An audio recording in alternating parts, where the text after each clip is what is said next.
ಏನ್ರಿ ಒಬ್ಬ ರಾಜ ಇದ್ದ. ಒಬ್ಬ ರಾಜ ಯುದ್ಧದೊಳಗಿಂದ ಗೆದ್ದಂದ ಏನ್ರಿ ಅವನಿಗೆ ಮೆರವಣಿಗೆ ನಡೆದಿತ್ತು. ನಡೆದಿರ್ತಕ್ಕಂಥ ಪ್ರಸಂಗದೊಳಗೆ ಗಂಡ್ಮಕ್ಕಳೆಲ್ಲ ಮೆರವಣಿಗೆ ಆಗಿದ್ರು, ಹೆಣ್ಮಕ್ಕಳೆಲ್ಲ ಅಲ್ಲಿ ಇಲ್ಲಿ ನಿಂತ್ಕೊಂಡು ಏನ್ರಿ ರಾಜನ ಮೆರವಣಿಗೆ ನೋಡಕತ್ತಿದ್ರು. ಯಾವಾಗಿಂದ ಮೆರವಣಿಗೆ ನೋಡುವಂಥ ಪ್ರಸಂಗದೊಳಗೆ ಎಲ್ಲ ಶ್ರೀಮಂತ ಹೆಣ್ಮಕ್ಕಳೆಲ್ಲ ಮೆರವಣಿಗೆ ನೋಡಕತ್ತಿದ್ರು.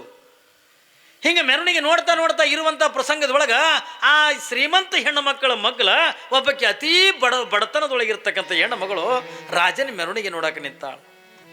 ಭಾಳ ಬಡತನ. ಆಕೆ ಒಂದು ಸೀರೆ ಕಳೆದಿಂದ ಇನ್ನೊಂದು ಸೀರೆ ಉಟ್ಕೊಳಕ್ಕೆ ಅಂದ ಹೆಣ್ಣು ಮಗಳ ಬಲ್ಲೆ ಗತಿ ಇದ್ದಿದ್ದಿಲ್ಲ. ಚೆನ್ನಾಗಿಂದ ತಲೆಯಿಂದ ಹಿಕ್ಕೋಬೇಕು, ಬಾಚ್ಕೋಬೇಕು ಹತ್ಕೊಂಡ್ರ ತಲೆಗೆ ಹತ್ಕೊಳಕ್ಕೆ ಅಂದ ಎಣ್ಣೆ ಇದ್ದಿದ್ದಿಲ್ಲ. ಅಟ್ಟು ಬಡತನ. ಪಾಪ ಶ್ರೀಮಂತ ಹೆಣ್ಣು ಮಕ್ಕಳು ಮಗ್ಗಲ್ ನಿಂತ್ಕೊಂಡ ಮೆರವಣಿಗೆ ನೋಡಕತ್ತಾಳ. ಹಿಂಗೆ ನೋಡ್ತಾ ಇರುವಂಥ ಪ್ರಸಂಗದೊಳಗೆ ಶ್ರೀಮಂತ ಹೆಣ್ಣು ಮಕ್ಕಳು ಅಂದ್ರೆ ನಾವೇನು ನಾವು ಉಟ್ಕೊಂಡಿರ್ತಕ್ಕಂಥ ಸೀರೆನು, ನಾವು ಹಾಕೊಂಡಿರ್ತಕ್ಕಂಥ ಆಭರಣ ಏನು, ನಮ್ಮಂತ ಶ್ರೀಮಂತರ ಮಗ್ಗಲು ಬಂದು ನಿಂತ್ಕೊಂಡು ಮೆರವಣಿಗೆ ನೋಡಕತ್ಯ, ಸರಿಯಾಗಿ ಕಡೆ ಎತ್ಕೊಂಡಿಸಿರಿ ಅಂತ ಬೈದು ಈಕೆಗೆ. ನೋಡ್ರಿ, ಬಡವ ಹೆಣ್ಮಗಳಿಗೆ ಇವು ಶ್ರೀಮಂತ ಹೆಣ್ಮಕ್ಳಂದ ಬೈತಾರ. ಯಾವಾಗಿಂದ ನಮ್ಮಂತ ಶ್ರೀಮಂತರ ಮಗ್ಗಲಿಂದ ಬಂದು ನಿಂತ್ಕೊಂಡು ಮೆರವಣಿಗೆ ನೋಡಕತ್ಯಲ್ಲ, ಸರಿ ನೀ ದೂರ ಸರಿ ಎತ್ತಿಕೊಂಡಂದು ಯಾವಾಗಂದ ಬೈದ್ರು. ಪಾಪ ಆ ಹೆಣ್ಮಗಳಂದ ದೂರ ಹೋಗಿ ನಿಂತಳು. ಒಂದು ಗಿಡ ಕಣ್ಣೀರು ಹಾಕೋತಂದು ನಿಂತಾಳೆ. ಎದ್ರ ಸಲುವಾಗಿ? ಅವರು ಬೈದಿದ್ದಕ್ಕಲ್ಲ, ಆಕೆ ಅವರು ಬೈದಿದ್ದಕ್ಕೆಂದಲ್ಲ. ಯಾಕಂದ್ರೆ ಒಂದು ಮಾತು ನಾವು ತಿಳ್ಕೋಬೇಕು, ಆಕಿನೇ ಅತ್ತಲ್ಲ ನಾವೇ ಅತ್ತಲ್ಲ, ಪ್ರತಿಯೊಬ್ಬರು ಒಂದು ಮಾತಂದ ನಾವು ತಿಳ್ಕೋಬೇಕು. ಏಳು ಅನ್ನುವಂಥ ಜಾಗದಾಗಂದ ಕುಂದಿರಬಾರ್ದು, ಸರಿ ಅನ್ನುವಂಥ ಜಾಗದಾಗ ನಿಂದಿರಬಾರ್ದು. ಮೊದಲೇ ವಿಚಾರ ಮಾಡಿಕೊಂಡೇ ನಾವು ನಿಂದಿರಬೇಕು. ಇಲ್ಲಿ ನಿಂತು ನನಗೆ ಸರಿ ಅಂತಾರೇನಿಲ್ಲ ಅಂದ್ರೆ ಇದು ಜೀವನದ ಬರೀ ನಿಂದ್ರದನ್ನ ಹೇಳಕತ್ತಿಲ್ಲ, ಜೀವನದೊಳಗೆ ಹೇಳಕತ್ತಿನ ಏನ್ರಿ. ಸರಿ ಅನ್ನುವಂಥ ಜಾಗದೊಳಗೆ ನಿಂದಿರಬಾರ್ದು, ಏಳು ಅನ್ನುವಂಥ ಜಾಗದೊಳಗಿಂದ ಕುಂದಿರಬಾರ್ದು. ಪಾಪಕ್ಕೆ ಏನಂತಾಳ ಅವ್ರಿಗೆ ಅಂದ ಬೈಲಿಲ್ಲ. ತನ್ನ ಮನಸ್ಸೊಳಗೆ ಅಂತಾಳೆ, ಪರಮಾತ್ಮ ನಾ ಏನು ತಪ್ಪು ಮಾಡೀನಿ, ನಾ ಏನು ಅಪರಾಧ ಮಾಡೀನಿ, ನಾನು ಏನು ತಪ್ಪು ಮಾಡಿ, ನಾ ಏನು ಅಪರಾಧ ಮಾಡೀನಿ. ಒಂದು ಸೀರೆ ಬಿಟ್ಟಂದ್ರೆ ಇನ್ನೊಂದು ಸೀರೆ ಉಟ್ಕೊಳ್ಳಿಟ್ಟಾದ್ರೆ ಕೊಡಬಾರ್ದಾಗಿತ್ತೇನು. ಒಂದು ತಲೆಗಂದ ಈಗ ಎಣ್ಣೆ ಹತ್ಕೊಂಡ ಹಿಕ್ಕೊಳ್ಳೋದಟ್ಟರೆ ಆಟ್ರೆ ಕೊಡಬೇಕಿಲ್ಲ. ನನಗೆ ಯಾಕಿಟ್ಟು ಬಡತನ ಕೊಟ್ಟಿದೆ ಎತ್ತಿಕೊಂಡ ಪಾಪ ಒಂದು ಗಿಡದ ಕೆಳಗೆ ನಿಂತ್ಕೊಂಡು ಕಣ್ಣೀರು ಹಾಕ್ಲಕತ್ತಿಲ್ಲ. ಯಾವಾಗಿಂದ ಕಣ್ಣೀರು ಹಾಕುವಂಥ ಪ್ರಸಂಗದ ಒಳಗ ಹಂಗೆ ಈ ಕಡೆ ಅಳತಾಳ, ಈ ಕಡೆ ಮೆರವಣಿಗೆ ನೋಡ್ತಾಳ. ಪಾಪ ನೋಡೋದ್ರಿಂದ ಭಗವಂತ ಕಣ್ಣು ಕೊಟ್ಟಿದೆ, ನೋಡಕ್ಕೆ ಕೊಟ್ಟನಲ್ರಿ. ಯಾವಾಗಿಂದಾಕಿ ಒಂದು ಗಿಡದ ಕೆಳಗೆ ದೂರ ಹೋಗಿ ಅಂದ ನಿಂತು ಯಾವ ಹೆಣ್ಮಕ್ಳ ಬಳಿ ನಿಂತಿದ್ದಿಲ್ಲ, ಒಂಟಿಯಾಗಿಂದ ಹೋಗಿ ದೂರ ನಿಂತ್ಕೊಂಡ ರಾಜನ ಮೆರವಣಿಗೆ ನೋಡಕತ್ತಾಳ. ರಾಜ ಅಂದ ಆನೆ ಅಂಬಾರಿ ಒಳಗಿಂದ ಕುತ್ಕೊಂಡ ರಾಜನ ಮೆರವಣಿಗೆ ನಡೆದದೆ. ಅಲ್ಲೆಲ್ಲ ಸಾವಿರ ಜನ ಹೆಣ್ಮಕ್ಳಿದ್ರು. ಅದು ಏನು ಗಿಡದ ಕೆಳಗಿಂದ ಅಳ್ಕೋತ ನಿಂತಿದ್ಲಲ್ಲ, ರಾಜನ ದೃಷ್ಟಿ ಆ ಹೆಣ್ಮಗಳ ಕಡೆ ಹೋಯ್ತು. ನಾನು ನಿನ್ನೆ ಹೇಳಿದ್ನಲ್ಲ ನಿಮಗೆ ಏನ್ರಿ, ಅಕ್ಕಮದೇವಿ ಇದ್ರಾಗ ಹೇಳಿಲ್ಲ, ದೃಷ್ಟಿ ಹೋಗೋದು ಬೇರೆ ಏನ್ರಿ, ಅದ್ರ ಜೊತೆಯೊಳಗಂದ ಕೆಟ್ಟ ಮನಸ್ಸು ಹೋಗೋದು ಬೇರೆ. ಅವಳು ಅಲ್ಲಿ ಏನಿತ್ತು ಹತ್ಕೊಂಡು ಕೇಳಿದ್ರೆ ಬಹುಶಃ ಪರಮಾತ್ಮದ ಅಕ್ಕಿಗೆ ಒಂದು ಸೀರೆ ಬಿಟ್ಟು ಇನ್ನೊಂದು ಸೀರೆ ಉಟ್ಕೊಳಕ್ಕೆ ಇದ್ದಿದ್ದಿಲ್ಲ, ತಲೆಗೆ ಹತ್ಕೊಳಕ್ಕೆ ಎಣ್ಣೆ ಇದ್ದಿದ್ದಿಲ್ಲ, ಗಂಡ ಕಟ್ಟಿರ್ತಕ್ಕಂಥ ತಾಳಿ 2 ಬಳಿ ಇದನ್ನು ಬಿಟ್ಟು ಅಂದಕ್ಕೆ ಹತ್ರ ಯಾವ ಆಭರಣಗಳು ಕೂಡ ಇದ್ದಿದ್ದಿಲ್ಲ. ಆದರೆ ಯಾವ ಶ್ರೀಮಂತಿಗೆ ಕೊಡದೇ ಇದ್ದನೋ ಪರಮಾತ್ಮ ಆಕೆಗೆ ರೂಪ ಅನ್ನುವಂಥ ಶ್ರೀಮಂತಿಗೆ ಕೊಟ್ಟಿದ್ದ, ಸೌಂದರ್ಯ ಕೊಟ್ಟಿದ್ದ,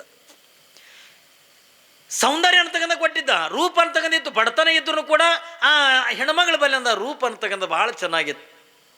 ಯಾವಾಗಂದ ರಾಜಾಗಂದ ಅವಳ ದೃಷ್ಟಿ ಹೋಯ್ತು. ನೋಡ್ತಾನೆ, ಆಹಾ ಏನು ಸುಂದರ ಅದಳಪ್ಪ, ಯಾವಾಗಂದ ಎಷ್ಟು ಸುಂದರ ಅದಳ.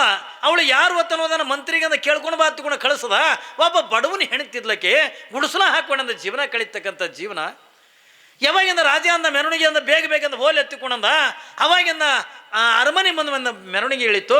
ಯಾವಾಗ ರಾಜ ಮಂತ್ರಿಗೆಂದ ಕರೆದ, ಮಂತ್ರಿ ಬಾ ಇಲ್ಲಿ ಹೋಗು, ಅವಳು ಏನಿದ್ದಲ್ಲ ಅವಳನ್ನು ನನ್ನ ಅರಮನೆಗೆಂದ ಕರ್ಕೊಂಡು ಬಾ.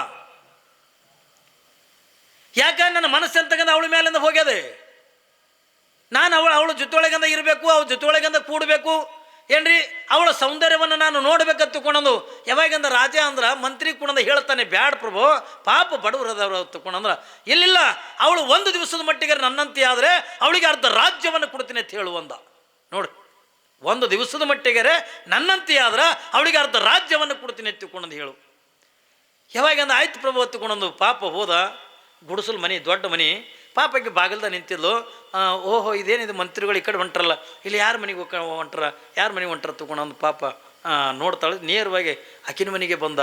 ಎಷ್ಟು ಖುಷಿ ಆಗ್ಲಿಕ್ಕಿಲ್ರಿ ಆಕಿ ಬಡವತಿ ಅಂತ ಮಹಾಮಂತ್ರಿ.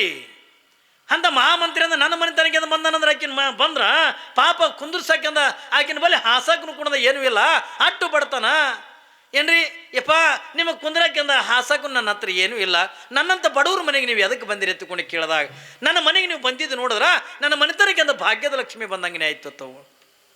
ಯಾವಾಗೆಂದ ರಾಜ ಮಂತ್ರಿ ಅಂತಾನೆ, ನೋಡಮ್ಮ ನೀನು ಮನಸ್ಸು ಮಾಡದೆ ಎತ್ತಿಕೊಂಡು ನಿನ್ನ ಮನೆಗೆ ನಿಜವಾಗ್ಲೂ ಕೂಡ ಭಾಗ್ಯದ ಲಕ್ಷ್ಮಿನೇ ಬರ್ತಾ.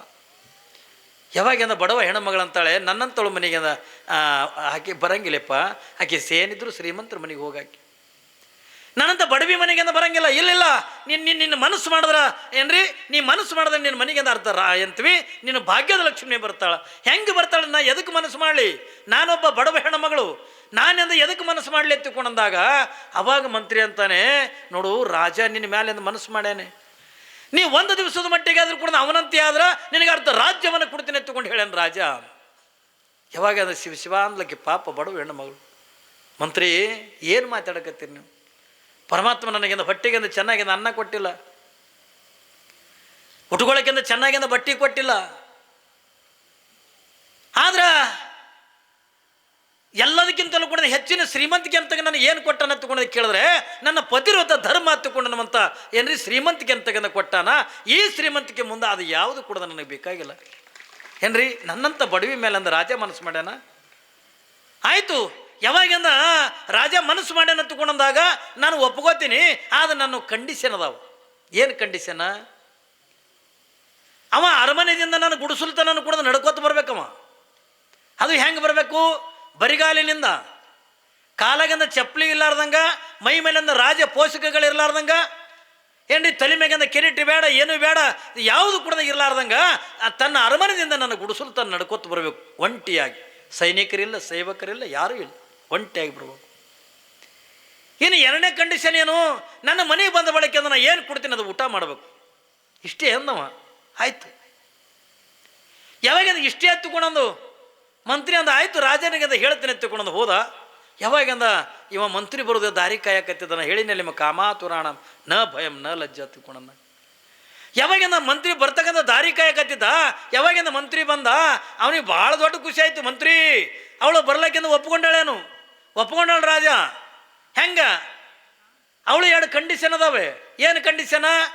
ನೀನು ಒಂಟಿಯಾಗಿ ಕಾಲೊಳಗೆ ಚಪ್ಪಲಿನ ಕುಡ್ದಾಗಿರ್ಲಾರ್ದಂಗ, ಬರಿಗಾಲಿನಿಂದ ರಾಜ ಪೋಷಕಗಳಿಲ್ಲ, ಸೈನಿಕ ಸೇವಕರಿಲ್ಲ, ಕುದುರೆ ಆನೆಗಳಿಲ್ಲ, ಒಂಟಿಯಾಗಿದ ನಿನ್ನ ಅರಮನೆಯಿಂದ ಅವಳು ಗುಡಿಸಲ್ತನ ಹೋಗ್ಬೇಕು. ಮೊದಲೈದು ತಲೆ ಕಟ್ಟು ಕೂತಿತ್ತು, ಆಗಿಂದಾಗ ಚಪ್ಪಲ್ ಕಳೆದು ಹೋಗಿತ್ತು, ತಲೆ ಮ್ಯಾಗಿನ ಕಿರೀಟ ತೆಗೆದು ಹೋಗಿತ್ತು. ಅಲ್ಲಿ ನಾ ಎಲ್ಲಿ ಕುಂತೀನಿ, ನಾ ಏನು ಮಾಡಾಕತ್ತೀನಿ, ನನ್ನ ಸ್ಥಾನ ಏನು, ಮಾನ್ ಏನು ನಮ್ಗೆ ಅರಿವಿಲ್ಲ ಏನ್ರಿ. ಅದು ತಲೆಗೆ ಬಂತು ಹತ್ತುಕೊಂಡ್ರೆ ನಮಗೆ ಯಾವುದು ಕೂಡ ಅರಿವಿರಂಗಿಲ್ಲ. ಅದಕ್ಕಾಗಿ ಹೇಳ್ತಾರೆ ಏನ್ರಿ, ಅವನಿಗೆ ಮಾನ ಮರ್ಯಾದೆ ಏನೂ ಇರಂಗಿಲ್ಲ, ಅವನಿಗೆ ಇಜ್ಜತ್ತೆ ಗೊತ್ತಿರೋದಿಲ್ಲತ್ತ. ಯಾವಾಗಿಂದ ತಲೆ ಮ್ಯಾಗಿನ ಕಿರೀಟ ತೆಗೆದು ಹೋಗಿತ್ತು, ರಾಜ ಪೋಷಕಗಳು ತೆಗೆದು ಹೋಗಿತ್ತು, ಕಾಲನ ಚಪ್ಪಲಿ ತೆಗೆದು ಹೋಗಿ ಎದ್ದು ನಿಂತ ರಾಜ. ಇನ್ನೂ ಒಂದು ಕಂಡೀಷನ್ ಇದೆ. ಏನು ಕಂಡೀಷನ? ಅವಳು ಮನೆಗೆ ಹೋದ ಬಳಿಕ ಅಂದಕ್ಕೆ ಏನು ಕೊಡ್ತಾಳದು ಊಟ ಮಾಡಬೇಕು. ಏನೇ ಕೊಡಲ್ಲ, ಯಾಕಂದ್ರೆ ತಲೆ ಕೆಟ್ಟದ, ಹುಚ್ಚಾಗ್ಯದು. ಯಾವಾಗಂದ ಹಂಗೆ ದಡ ದಡ ದಡ ಬರಿ ಮೇಲೆ ಇದು ಅರಮನೆದಿಂದ ಹೊರಗೆ ಹೊಂಡ್ತು. ಮಂದಿ ಅಂದರು ಇದು ರಾಜಗೇನು ತೆಲಿಗಿಲಿ ಕೆಟ್ಟದನ್ನು ಹಿಂಗೆ ಕೊಂಟಾನೆ ಎಲ್ಲಿಗೆ ಹೊಂಟಾನಿವ ಏನ್ರಿ. ರಾಜಪೋಷಗಳು ಸೈನಿಕರಿಲ್ಲ, ಸೇವಕರಿಲ್ಲ, ಕುದುರಿಲ್ಲ, ಆಳಿಲ್ಲ, ಏನೂ ಇಲ್ಲಾರ್ದಿನ ಒಂಟಿಯಾಗ್ಯಂದು ಹೊಂಟಾನ. ಎಲ್ಲಿಗೆ ಹೊಂಟಾನ ನೋಡ್ಬೇಕತ್ತು ತಗೊಂಡು ನಾ ಬಾ ನೀ ಬಾತು ಕಮ್ಮಿ ಸಾವಿರಾರು ಮಂದಿ ಇವನು ಬೆನ್ನತ್ತು. ಇದಕ್ಕೆ ಈ ಕಡೆ ಹಿಂದೆ ಲಕ್ಷ್ಯನೇ ಇಲ್ಲ. ನನ್ನ ಹಿಂದೆ ಮಂದಿ ಬೆನ್ನು ಹತ್ತಿರಲ್ಲ. ಆಕೇನು ಹೇಳ, ನಿನ್ನ ಅರಮನೆದಿಂದ ಗುಡಿಸಲತನ ಒಂಟಿಯಾಗಿ ಬರ್ಬೇಕಂತ ಹೇಳಾಕಿ. ಒಂಟಿಯಾಗಿ ಹೆಂಗೆ ಬಿಡ್ತಾರೆ? ಒಬ್ಬ ರಾಜ ಅಂದ ಹಿಂಗೆ ಹುಚ್ಚರಂಗೆ ಅಂದ ಒಂಟಿಯಾಗಿ ಬಿಡ್ತಾರೆ ಅವನ್ನ. ಯಾರೇ ಬಿಡ್ತಾರೇನ್ರಿ? ನಾ ನೋಡ್ಬೇಕು, ನೀ ನೋಡ್ಬೇಕು, ಎಲ್ಲರೂ ಕೂಡ ಹಿಂದೆ ಬೆನ್ನು ಹತ್ತಾರೆ, ಹಿಂದೆ ತಿರುಗಿ ನೋಡೇ ಇಲ್ಲಮ್ಮ. ಯಾವಾಗಿಂದ ಮುಂದೋಣಿಂದ ಹೋಗುದ್ರಾಗಿಂದ ಗುಡಿಸಲು ಬಂತು. ಇನ್ನೇನು ಸ್ವಲ್ಪ ಸಮೀಪಿತ್ತು. ಪಾಪಿ ಬಡವಿ ಹೆಣ್ಣು ಮಗಳಿದ್ಲಲ್ಲ, ಈಗಿನ ಗಂಡ ಊಟ ಮಾಡಕತ್ತಿದ್ದ ಮನ್ಯಾಗ, ಗುಡಿಸಲ್ದಾಗಿಂದ ಊಟ ಮಾಡಕತ್ತಿದ್ದ. ಯಾವಾಗಿಂದ ಈ ರಾಜ ಹೊಂಟಿದ್ದು ನೋಡಿ, ಇದು ಹುಚ್ಚ ರಾಜ ಬಂತಲ್ಲಿ ಬರಲೆತ್ತಿಕೊಂಡು ಪಾಪ ರೀ ಒಂದು 5 ಮಿನಿಟ್ ನೀವು ಊಟ ಬಿಟ್ಟು ಹೇಳ್ರಿ. ಯಾಕೆ ಹಸಿವಾಗೈತಿ, ನನಗೆ ದುಡಿದು ಬಂದೀನಿ. ಇಲ್ಲ ಒಂದು 5 ನಿಮಿಷದ ನೀವು ಊಟ ಬಿಟ್ಟಂದು ಹೇಳ್ರಿ. ಬೇಡ ನನಗೆ ಹಸಿವಾಗೈತಿ, ನನ್ನ ತ್ರಾಸ ಆಕೈತಿ. ಇಲ್ಲ ಒಂದು 5 ನಿಮಿಷದ ಊಟ ಬಿಟ್ಟು ಹೇಳ್ರಿ ತಗೊಂಡಂದಾಗ ಯಾಕೋ ಹೆಣ್ಣು ತಿಂಗಂತಳ ತಗೊಂಡು ಪಾಪ ಊಟ ಬಿಟ್ಟಂದು ಹೋಗಿ ಗುಡಿಸಲು ಮಗ್ಗಲ್ಲಿ ನಿಂತ. ಇವ ರಾಜ ದೊಡ್ಡ ಏನು ಯುದ್ಧದಾಗ ಗೆದ್ದು ಬಂದವ್ರಂಗೆ ಏನ್ರಿ ಬಂದ. ಆಕಿನ ಗುಡಿಸಲಿಕ್ಕೆ ಅಂದ ಬಂದ.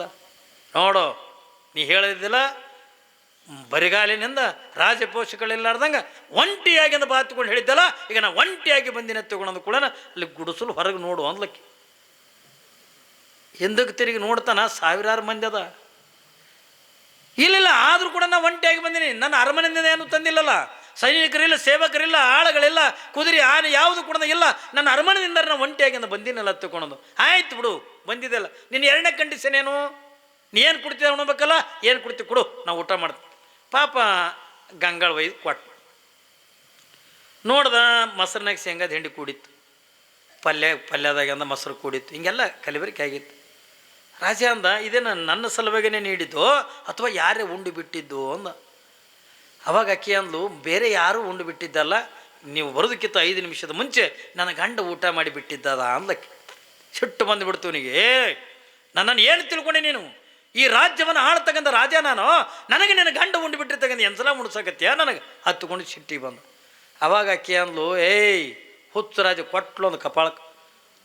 ಯಾವಾಗ ನಾವು ಕಪಾಳಕ್ಕೆ ಅಂದ ಹೊಡೆದಂತಾಳ, 5 ನಿಮಿಷದ ಮುಂಚಿತವಾಗಿ ಅಂದ ಉಂಡು ಬಿಟ್ಟಿರ್ತಕ್ಕಂಥ ನನ್ನ ಗಂಡ ಉಂಡು ಬಿಟ್ಟಿರ್ತಕ್ಕಂಥ ಅಡುಗೆನೇ ನೀನು ಉಣ್ಣಾಕೆ ಅಂದ ಹೇಸಿಗೆ ಬರ್ತದ.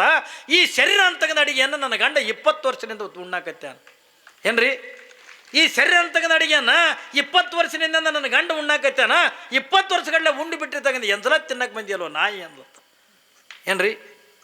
ಎಂದಲ್ ಅಡುಗೆ ತಿನ್ನಕ್ಕೆ ಬಂದಿಯಲ್ಲ ರಾಜ, ನಿನ್ನ ಎದುರಲ್ಲೇ ಹೊಡಿಬೇಕಂತ ತಗೊಂಡು ಯಾವಾಗಿಂದ ಮತ್ತೊಂದು ಏಟಂದ ಕಪಾಳಕ್ಕೆ ಅಂದ ಹೊಡೆದಾಗ ರಾಜನ ಏನ್ರಿ ವಿಚಾರಧಾರಿಗಳೆಲ್ಲ ಜರ್ರನ್ನಂಗಿಂದ ಇಳಿದು ಅವಾಗಂತಾನ, ತಾಯಿ ತಪ್ಪಾಯ್ತು ನಂದು ಅಂದ. ನನಗೆ ಬರೀ ನಿನ್ನ ಕಾಮ ದೃಷ್ಟಿನೇ ನೋಡಿನ ಹೊರತಾಗಿ ನಿನ್ನ ತಾಯಿ ದೃಷ್ಟಿಯೊಳಗೆ ಅದು ನೋಡಿದ್ರೆ ಈ ಪರಿಸ್ಥಿತಿನೇ ಬರ್ತಿದ್ದಿಲ್ಲ ನನಗೆ. ನಾನು ನಿನಗೆ ಅದು ಕಾಮ ದೃಷ್ಟಿಯಿಂದ ನೋಡಿನಿ ಅಂತಂದರೆ ಇವತ್ತು ನಿನ್ನ ಕಡೆಯಿಂದ ಪೆಟ್ಟು ತಿರ್ಬೇಕಾಯ್ತು. ನಾ ಹುಚ್ಚರಂಗೆ 1000 ಜನರ ಮಧ್ಯದೊಳಗೆ ನಾನೊಬ್ಬ ಹುಚ್ಚು ನನಸ್ಕೋಬೇಕಾಯ್ತು ಅಂತ ಕೂಡ.